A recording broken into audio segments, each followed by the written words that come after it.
Hey guys, I'm going to go over a few things that I think you'll like. I want to talk about our government per se, and I think we've lacked understanding or have lost it to a degree of just over the years. And the biggest thing I think we need to learn is the fact that who creates is the one who has the power.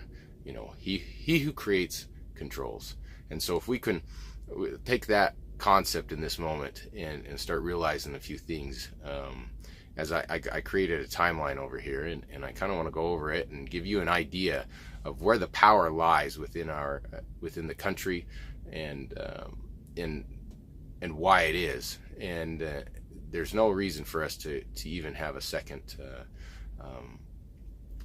a debate over it, other than the fact that, you know, people should actually know that concept. If you knew that concept, there wouldn't be a debate. You know, who created what, and that should be the end of debate. Who created? And that would be the question: who created? Well, okay, well then, if that's the creation, if that's a creator, then you don't have any, you know, authority to control the creator. If you can understand that principle. Let's go over here to this thing that I've got, and we'll kind of go all through this timeline. Okay, what I've done is I've created a timeline. Okay, and then up here is just basically the same thing of the timeline. If we start here, 1871, the act to create the corporation, it's called the Act of 1871, was when they created a U.S. corporation that was just subject to the 10 square miles in D.C. But who created this? It was Congress. Okay. Now, if you look up here in 28 USC Code 3002, the definitions, go over to 14 and 15, and they will show you what the definitions are to this corporation. Okay, and it also says in there that this is it was the U.S. 1871 was the creation of the U.S. corporation, and then it'll also tell you that the U.S. is a federal corporation. Okay, within this definition. So you need to scroll over to that, check that out. So what we have is we have a U.S. corporation that was created in 1871. Okay, not America. America was in 1776. The U.S. corporation was created in 1871. Okay, so now we have this. I'm going backwards through this timeline for you. So then the feds created, so the Act of Congress, which it says it's a federal corporation. Okay, well, if we back up now to 1787 and 1788 was the Constitution was created. Okay, we drafted the Constitution, we ratified it in 1788. Okay, who? We the people. Because in 1776, we declared independence, reestablished our dominion over the whole earth, which you can find in Genesis 1:26. Okay, so now we find out what you have to understand is creation. Okay, who created? Who creates controls? God, Genesis 1:26, created man in his own likeness and his own image. And what did he do with him? He gave him dominion over the whole earth. 1776, we reestablished our dominion and our rights from God, you know, and the Declaration of Independence. We are endowed by our Creator with certain unalienable rights, among which is life, liberty, and pursuit of happiness. Who do we derive that from? God, Genesis. So now we have our authority and dominion over the whole earth once again. We established it, declared it. We then created a constitution, also known as a job description for employees. So I want you to start understanding that the Constitution is ours only in the fact that we created it. But we should stop saying you're violating our constitutional rights or the Constitution. In reality, we should be saying you're acting outside your job description. And your job description is the Constitution. It doesn't apply to me, and it applies to you and how you can act concerning me. So now we have that situation down. Now that we've established that, now you can realize that we created the job descriptions, We then created a federal government to only act within the capacity that we gave them, and that's to deal within the 10 square miles in DC, and also conflicting situations through other countries. They're the mediator, just as a sheriff is a mediator in between cities within its county, but they have zero jurisdiction inside the states. We didn't allow them any jurisdiction within the states.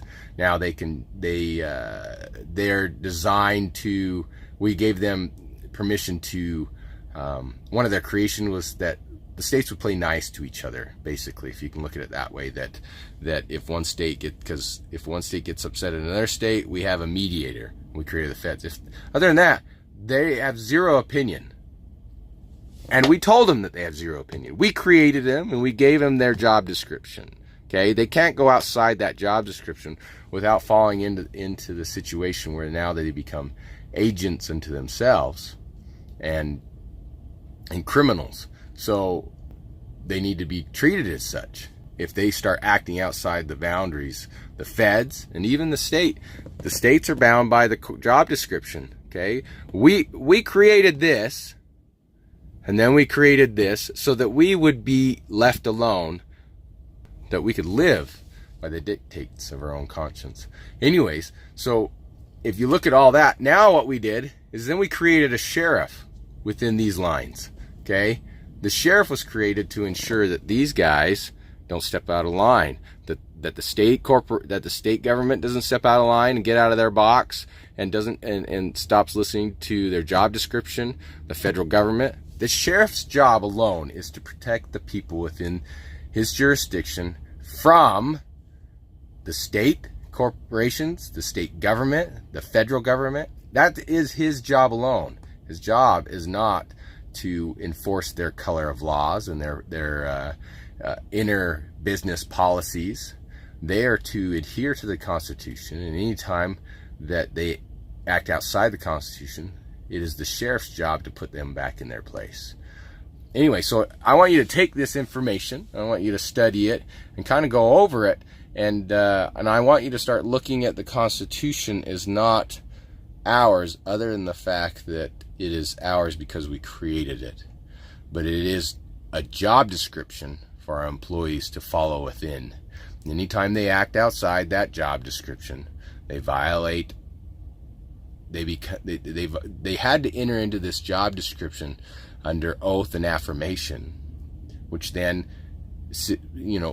can cause the situation where they would be tried for perjury of oath and constructive treason. That's why in the Fourth Amendment that they're required to bring their oath or affirmation when they deliver a warrant. They are to walk on eggshells. Government officials, state officials are to walk on eggshells concerning man, we the people. Okay? They aren't to bully us around. They should be walking on eggshells because they have a job description, and anytime they walk outside that job description, they become agents unto themselves and commit perjury of oath and constructive treason. And that's where the sheriff comes in to then protect us so that we don't have to be interrupted in our day-to-day affairs. We're not to be bugged. Don't bug us. That's why we created all of this. Leave us alone, and we put stewards out there to ensure that our tranquility would never be interrupted. Now I want you to ponder on that. God created man, gave him dominion over the whole earth. We then created a government, a corporation, a company, and they're to live within the confounds of what we told them to do. And then in reality, what they did is in 1871, the Act of 1871, they created a corporation to deceive us. So in reality, anything that they act through that corporation warrants a criminal investigation, and the sheriff should be aware of this. Anyways, check those things out. Let me know what you think. There's so much more that can be discussed, but I ultimately wanted with this situation was to take your mind in a different direction on how we perceive the Constitution and who and that you understand that who creates controls, and we created them, we the people. Anyways, let me know what you think. Don't forget to subscribe, push that little bell so it chimes when I post something, and I would definitely like to hear your opinions.